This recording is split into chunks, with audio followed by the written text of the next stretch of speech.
आज मैं जिस विषय पर अपनी बात रखने के लिए खड़ा हुआ हूं, मुझे लगता है कि उस बात का समर्थन इस सदन में बैठा हर सदस्य करेगा, क्योंकि ये बात करोड़ों पंजाबियों की श्रद्धा से जुड़ी हुई है।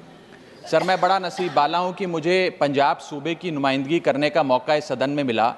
पंजाब वो सूबा जिसकी धरती गुरु साहिबान की रहमत से मुकद्दस है।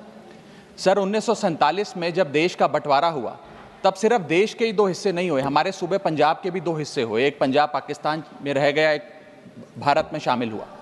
सर, जब देश का बंटवारा हुआ तब लाखों पंजाबी परिवारों का खून बहा, जिसमें मेरा परिवार भी शामिल था। हमारे कई दोस्त रिश्तेदार हमसे बिछड़ गए, लेकिन उससे भी बड़ी बात, हमारे गुरुद्वारा साहब हमसे बिछड़ गए।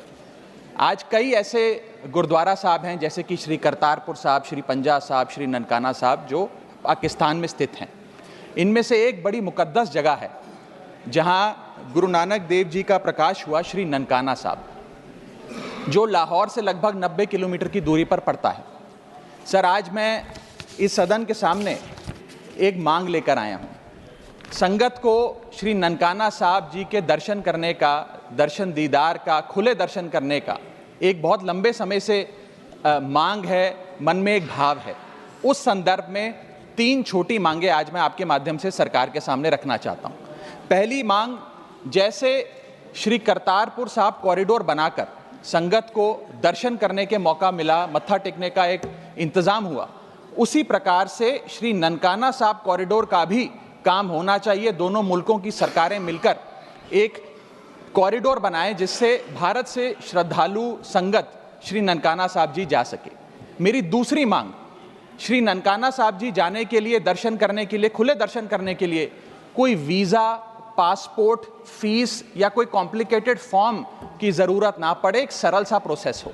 मेरी तीसरी मांग कि अमृतसर के अटारी वाघा बॉर्डर से श्री ननकाना साहब जी की दूरी लगभग 104 किलोमीटर पड़ती है। ये दूरी बड़े आराम से 2 सवा 2 घंटे में पूरी की जा सकती है, गाड़ी या बस के माध्यम से। मैं चाहूँगा कि इस सड़क को सेफ पैसेज बनाया जाए। दोनों मुल्कों की सरकारें मिलकर उस रास्ते को, जो अमृतसर से होता हुआ, लाहौर से होता हुआ ननकाना साहब जाता है, उसे सेफ पैसेज बनाएं, ताकि श्रद्धालु और संगत वहां जाकर खुले दर्शन कर सके। सर, अगर ये मांग पूरी होती है तो पूरी दुनिया में शांति और भाईचारे का एक बहुत बड़ा संदेश जाएगा, और इसके साथ साथ करोड़ों संगत की दुआएं दोनों मुल्कों की सरकारों को मिलेंगी। इस संदर्भ में हमारी आम आदमी पार्टी की पंजाब सरकार जो भी कर सके, हम भारत सरकार के साथ मिलकर करने के लिए, पूरी उनका सहयोग करने के लिए तैयार हैं। राघव जी, धन्यवाद। माननीय doctor Sarfaraz Ahmed, demand to start train services from Giridih in Jharkhand to Kolkata and Patna. धन्यवाद सभापति महोदय। हम लोग सदन में बात करते हैं कि झारखंड राज्य के साथ न्याय नहीं हो रहा है। मैं आज उसका जीता जागता उदाहरण आपको मैं देना चाहता हूं। 1980 के दशक में जब मैं लोकसभा सदस्य था, तो मैंने गिरिडीह के लोगों के लिए तत्कालीन रेल मंत्री, जो हमारे बीच नहीं रहे, माधवराव सिंधिया जी से मैंने 2 बॉगी लगवाई थी।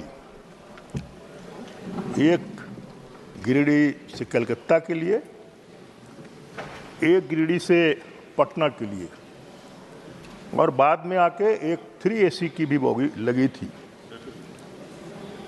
और मैं धन्यवाद देता हूं लालू यादव जी को, जो बाद में रेल मंत्री हुए, तो उन्होंने उस बॉगी को एक super fast train Patna Danapur Howrah में परमिशन लगवाने का दे दिया था। ये सिलसिला चलता रहा।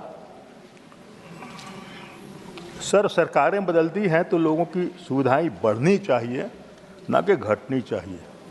और बाद की सरकार ने उस व्यवस्था को ख़त्म कर दिया, रोक दिया।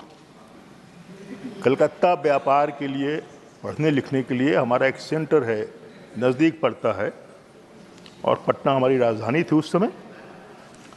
और ये कहा गया कि वैकल्पिक व्यवस्था की जाएगी, जो आज तक नहीं की गई, और लोगों को काफ़ी दुश्वारियों का सामना आज भी करना पड़ता है। तो मैं आपके माध्यम से मांग करूंगा। और सर एक बात और है, वंदे भारत जो ट्रेन चली है पटना से हावड़ा के लिए, उसका स्टॉपेज भी मधुपुर में नहीं है। मधुपुर हमारा जंक्शन है। अगर उसका भी स्टॉपेज हो जाए मधुपुर में तो शायद कुछ सुविधा लोगों को मिल जाएगी। मैं आपके माध्यम से सरकार से मांग करूंगा। और दूसरी बात यह है सर कि हाल के दिनों में पिछले साल एक ट्रेन इंटरसिटी खुली है, जो पहले तो गिरिडीह से रांची के लिए खोली गई, कुछ दिन चली, उसकी टाइमिंग वगैरह में कुछ गड़बड़ियाँ थी, उसको सुधार किया गया, बाद में उसको एक्सटेंड कर दिया गया आसनसोल तक। अब वो आसनसोल से रांची जाती है और उसमें दो बड़े बड़े महत्वपूर्ण जगहों पर उसकी स्टॉपेज में बहुत संक्षेप कर रहा हूँ सर। एक महसमुंडा जंक्शन है, स्टेशन है, उसमें 25 पंचायत गांडे और 25 पंचायत बेंगाबाद के होते हैं। अगर वो रुकों को रांची आने जाने में हाई कोर्ट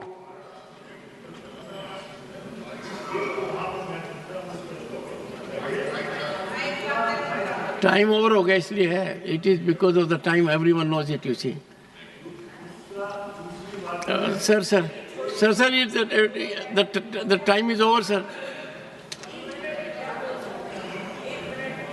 श्री नारायण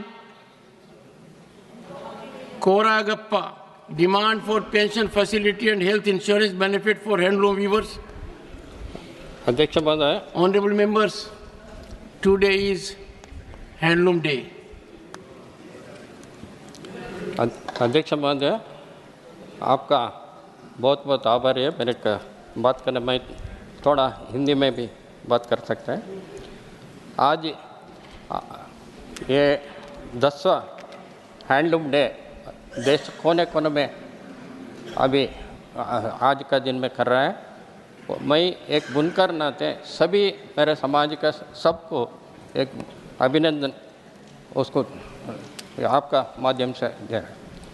हमारा देश में गांधी जी एक 100 साल पुराना टाइम में आंदोलन किया, स्वदेशी आंदोलन किया।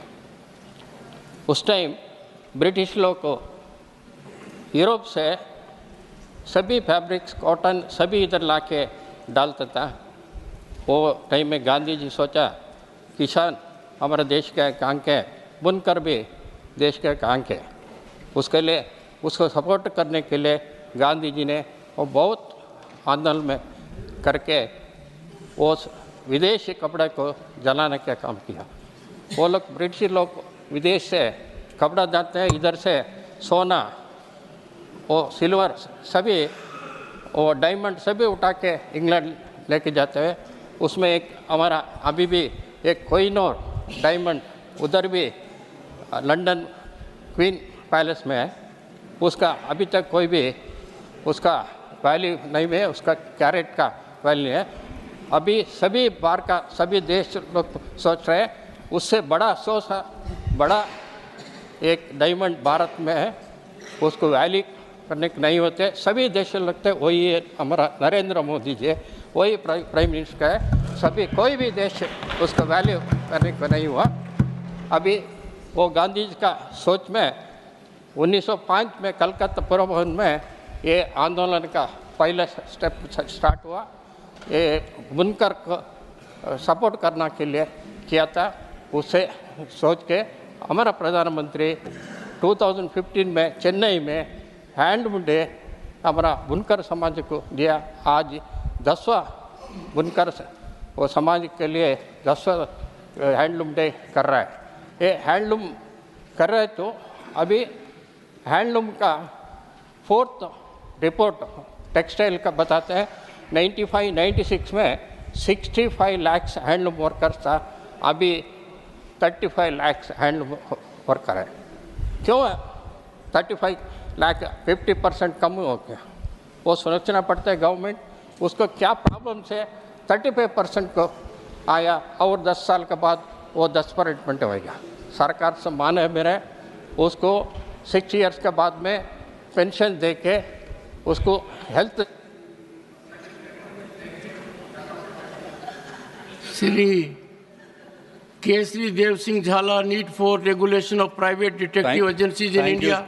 Thank you, sir. I only have 15 seconds, but I'll put my point across, sir.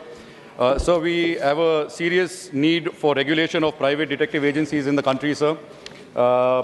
Private detective agencies are used for various reasons, but there is no. You want to say something?